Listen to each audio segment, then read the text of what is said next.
बिस्मिल्लाहिर्रहमानिर्रहीम। Welcome to research media channel. दोस्तों, आज की इस वीडियो में मैं आपको बताऊंगा कि एक आउटर लोडिंग या कन्वर्जेंट वैलिडिटी जिसको हम फैक्टर रिलायबिलिटी या आम लफ्ज़ों में कंस्ट्रक्ट रिलायबिलिटी भी कहते हैं, उसको किस तरह से इंटरप्रेट किया जाता है। बहुत सारी स्टूडेंट कम्युनिटी, बहुत सारे रिसर्चर जो हैं वो अक्सर मुझे क्यूरीज़ भेजते रहते हैं कि सर ये बताएं कि इसको किस तरह से हम इंटरप्रेट करेंगे। तो याद रखिएगा कि जो फैक्टर लोडिंग का आउटपुट है ये अलग एस्टीमेट होता है, ठीक है, जबकि क्रोनबेक अल्फ़ा, कंपोजिट रिलायबिलिटी और AVE ये अलग से जो हैं वो एस्टीमेट होते हैं। आल दाओ के आप इनको कंबाइन कर सकते हो, जैसे कि मैंने कंबाइन किया हुआ है, लेकिन ये बेसिकली इनकी एस्टीमेशन अलग होती हैं। जब आप इनका आउटपुट निकालते हो तो इनके टेबल आपको अलग मिलेंगे, आप इनको एडजस्ट इकट्ठा कर सकते हो। अब यहाँ पे कुछ चीज़ें समझने वाली हैं जो पहले मैं वर्बली आपको समझाता हूँ, उसके बाद विद रेफरेंस यहाँ पे उनकी इंटरप्रिटेशन करके भी बताऊँगा। सबसे पहला आपको जो कॉलम नज़र आ रहा है, this is factor loading value. ये वही वैल्यूज़ हैं जो मैंने प्रीवियस वीडियो में आपको मेजरमेंट मॉडल के रेफरेंस से बताई थी, ठीक है। मेजरमेंट मॉडल अगर आपको प्रीवियस वीडियो अगर आपने देखी है तो मैंने आपको बताया था कि मेजरमेंट मॉडल में जो आपके लेटेंट वेरिएबल होते हैं वो जिन इंडिकेटर्स की मदद से मेजर हो रहे होते हैं, उन इंडिकेटर्स की जो वैल्यूज़ हैं वो 0.7 या उससे ग्रेटर होनी चाहिए according to the rule of thumb criteria, जो कि यहाँ पर मैंने एक्सप्लेन किया था, ठीक है, अकॉर्डिंग टू दिस रिसर्चर। तो ये वही वैल्यूज़ हैं जो आपको यहाँ पर इंडिकेटर्स के तौर पर नज़र आ रही हैं, ठीक है। इन्हीं वैल्यूज़ को हम आउटर लोडिंग वैल्यू या फैक्टर वैल्यूज़ भी कहते हैं।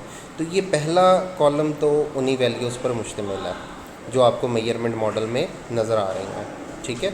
तो इसकी इंटरप्रिटेशन तो बिल्कुल उसी रूल के तहत होगी इस कॉलम की।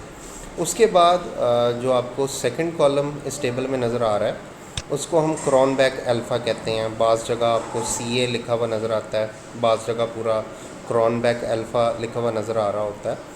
इसको हम इंटरनल वैलिडिटी या इंटरनल रिलायबिलिटी ऑफ कंस्ट्रक्ट कहते हैं। कंस्ट्रक्ट क्या होता है? बेसिकली जैसे ये इंटरनेट बैंकिंग आपको नज़र आ रहा है, ठीक है, ये इन 4 फैक्टर्स की मदद से या 4 इंडिकेटर्स की मदद से मेजर हो रहा है। तो यहाँ पर इंटरनेट बैंकिंग जो है वो एक कंस्ट्रक्ट है, ठीक है। ATM फैसिलिटी दूसरा कंस्ट्रक्ट है, जबकि ये इनके फैक्टर्स हैं। तो बेसिकली ये जो क्रोनबेक अल्फ़ा होता है ना, ये आपका जो कंस्ट्रक्ट होता है उसकी रिलायबिलिटी को इंश्योर करता है कि क्या वो रिलायबल है या नहीं है। इसी तरह आगे आपको CR नज़र आ रहा है जिसको हम कंपोजिट रिलायबिलिटी कहते हैं, ठीक है। ये भी आपका जो कंस्ट्रक्ट होता है ना उसकी रिलायबिलिटी और वैलिडिटी को मेजर करता है। इसी तरह AVE आपको नज़र आ रहा है, एवरेज वेरिएंस एक्सट्रैक्टेड। ये भी जो है ये आपके जो कंस्ट्रक्ट होते हैं उनकी रिलायबिलिटी और वैलिडिटी को मेजर करता है।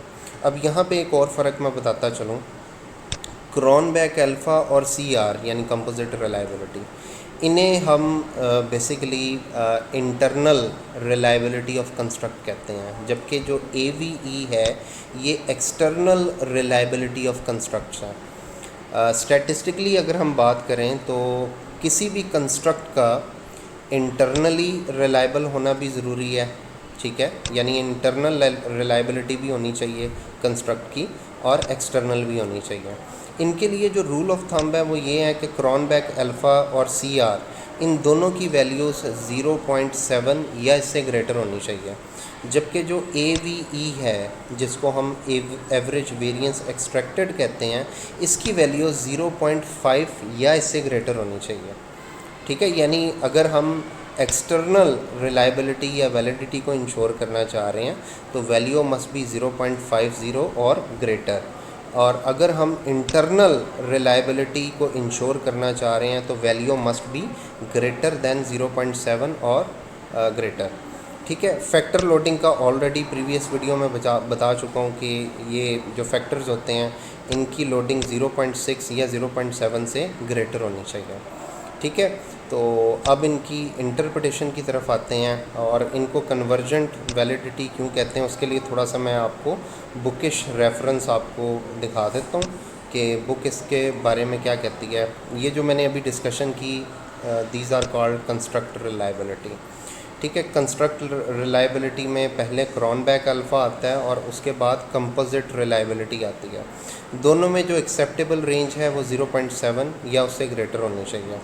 ठीक है, और कन्वर्जेंट रिलायबिलिटी का मतलब क्या है? Convergent validity is an overall metric of a reflective measurement model. ठीक है, that measures the extent, basically यहाँ से इसकी डेफिनेशन शुरू हो रही है, that measures the extent to which the indicator of a construct converge, thereby explaining the variance of item. ये बेसिकली इसकी आप समझ लें कन्वर्जेंट वैलिडिटी की डेफिनेशन है। तो कन्वर्जेंट वैलिडिटी हम किसे कहते हैं? कन्वर्जेंट वैलिडिटी हम बेसिकली कहते हैं इस पार्ट को, यानी जिसमें क्रॉनबैक अल्फ़ा भी हो, CR भी हो और AVE भी हो। तो ये वाला जो पार्ट है, this is called the convergent validity, और इसके अलावा बाकी सारा फैक्टर रिलायबिलिटी है। तो इनको यहाँ पर डिफ़ाइन हम कैसे करेंगे, उसके लिए जो है मैं यहाँ पर जो मेरे पास primer on partial least square method है वो भी थोड़ा सा एक्सप्लेन कर दूँ। ठीक है जी, सबसे पहले मैं यहाँ पर फैक्टर लोडिंग को इंटरप्रेट करूँगा on in the same way जैसे मैंने यहाँ पर इसे एक्सप्लेन किया। तो यहाँ पर हम ले लेते हैं जी जो सेकंड वाला हमारा था, इसी को पिक कर लेते हैं और इसको एज इट इज़ बेशक यहाँ पे, क्योंकि आप इंटरनली कॉपी पेस्ट कर सकते हो लेकिन किसी दूसरे सोर्स से उठाओगे तो you must rephrase the original sentence. ठीक है, तो यहाँ पर हम इसको फैक्टर लोडिंग या आउटर लोडिंग के रेफरेंस से लिखेंगे। As per the reliability of individual factors या indicator is concern, Hair et al ने जो रूल ऑफ थंब दिया है फॉर इंडिकेटर्स या factors reliability for outer loading values with a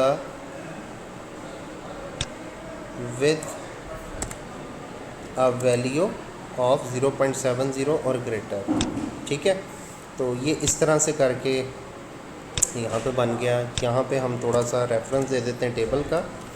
table 2 indicates the outer loading values of factors used for measuring the constructs of the study. It also includes the convergent validity measures like Cronbach alpha, composite reliability, ठीक है, and average variance extracted of the study. Cronbach alpha and composite reliability indicates the internal validity of the constructs, while average variance extracted indicates the external validity of constructs। ठीक है जी, उसके बाद ये आपका पहला column का जो है वो रेफरेंस आ गया। ठीक है, और उस रेफरेंस को आगे कंक्लूड कर लेंगे क्योंकि जो पहला रेफरेंस है वो ये कहता है कि जनाब आपकी जो फैक्टर्स की वैल्यू हैं वो 0.70 से ग्रेटर होनी चाहिए। तो अगर हम फैक्टर्स वाला कॉलम देखें तो यहाँ पर तमाम वैल्यूज़ जो हैं वो 0.70 से ग्रेटर हैं। अगर इनमें से कोई वैल्यू 0.70 या 0.60, बाद स्टडीज़ में 0.6 का भी रेफरेंस है, अगर उससे लेस देन है तो उसको एक्सक्लूड करना पड़ेगा। लेकिन अगर आप एक्सक्लूड नहीं कर सकते, लाइक आपके फैक्टर कम हो रहे हैं या बहुत कम हो रहे हैं, 3 से अगर कम हो जाते हैं, तो फिर अल्टीमेटली आपको उसको रिटेन करना पड़ेगा। लेकिन यहाँ पर आपको बताना पड़ेगा कि फ़लाँ फैक्टर जो है वो रिलायबल नहीं है according to rule of thumb. ठीक है, तो यहाँ पे हम ये कहेंगे it is inferred that all the factors measuring their relevant constructs are reliable and valid। अब ये हमने जो पहला कॉलम है उसकी इंटरप्रिटेशन दे दी। अब हम दूसरे कॉलम की तरफ आते हैं और हमें विद रेफरेंस जो है यहाँ पर पहले बताना पड़ेगा कि किसके अकॉर्डिंगली जो है वो क्रॉनबैक अल्फ़ा या कंपोजिट रिलायबिलिटी क्या होना चाहिए। ठीक है, तो उसके लिए हमारे पास एक तो primer on partial least square structural equation modelling उसकी बुक का रेफरेंस है।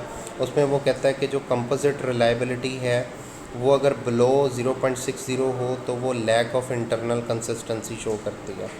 ठीक है, इसी को अगर हम चेक करें जोसेफ एफ हायर की बुक में, तो वहाँ पर भी वो यही बताता है कि जनाब जो रूल ऑफ थंब है स्पेशली आपका कंपोजिट रिलायबिलिटी का वो 0.6 से 0.7 के दरमियान होना चाहिए।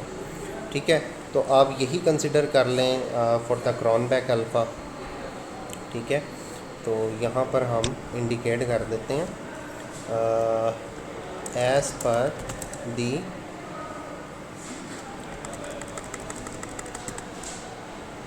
similarly the rule of thumb for convergent reliability and validity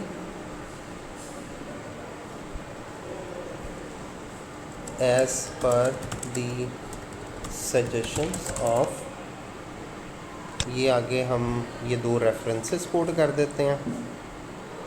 ठीक है, मल्टीवेरिएट डाटा एनालिसिस का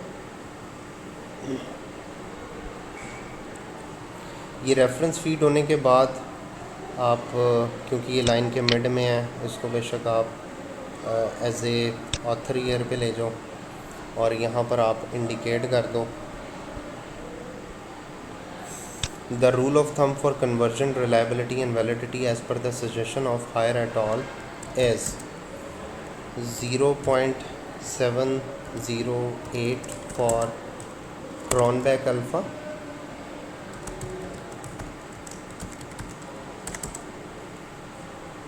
0.70 for composite reliability and 0.50 for average variance extracted। अब ये इन दोनों बुक्स के अंदर ये क्राइटेरिया बताया गया है। अगर आप partial primer on partial least square method वाली बुक को चेक करें तो वहाँ पे भी ये क्राइटेरिया इंडिकेटेड है। इसके अलावा जोसेफ एफ हायर की बुक जो है उसमें भी ये क्राइटेरिया यहाँ पर गिवन है। तो इनको यहाँ पर कोट करते हुए अगर इनके साथ हम अपने जो एस्टिमेटेड रिज़ल्ट्स हैं उनको कंपेयर करें तो हमारे दोनों क्राइटेरियाज़ मीट हो रहे हैं, यानी हमारा क्रॉनबैक अल्फ़ा भी तमाम कंस्ट्रक्ट का जो है वो 0.70 से ग्रेटर है। इसी तरह अगर हम कंपोजिट रिलायबिलिटीज़ की चेक करें यानी CR की वैल्यू वो भी हर कंस्ट्रक्ट की 0.70 से ग्रेटर है। ठीक है, और इसी तरह अगर हम एवरेज वेरिएंस एक्सट्रैक्टेड उसकी वैल्यूज़ को देखें according to rule of thumb ये कहता है कि average variance extracted according to these researcher इनकी वैल्यूज़ जो हैं वो 0.5 से ग्रेटर होनी चाहिए। तो वो भी अगर आप देखें तो हमारे जो एस्टिमेटेड रिज़ल्ट्स हैं उनकी वैल्यू 0.50 से ग्रेटर है। तो हम यहाँ पे ये कह सकते हैं कि हमारे जो कंस्ट्रक्ट्स हैं उनकी कन्वर्जेंट रिलायबिलिटी और वैलिडिटी जो है वो इस्टेब्लिश हो रही है अकॉर्डिंग टू आर एस्टिमेशंस। तो यहाँ पे उसको इन्फर कर लें। Therefore,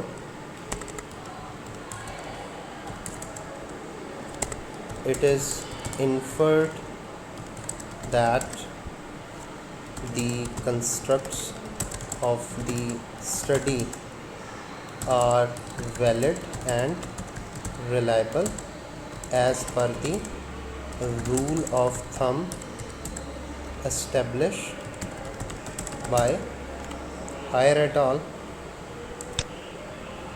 ठीक है जी, इसको यहाँ पे इंडिकेट कर दें। और जो दूसरा हमारे पास सोर्स है वो है जी पार्शियल लीज स्क्वायर वाला, a primer on partial least square. इसको यहाँ पर साइड कर दें, तो इससे ज़रा ये सॉलिड आपकी इंटरप्रिटेशन हो जाएगी। तो उम्मीद करता हूँ कि आपको इस टेबल की समझ आ गई होगी कि इस टेबल को किस तरह से इंटरप्रेट करना है। मज़ीद वीडियोस के लिए चैनल को लाइक और सब्सक्राइब ज़रूर कीजिएगा। शुक्रिया।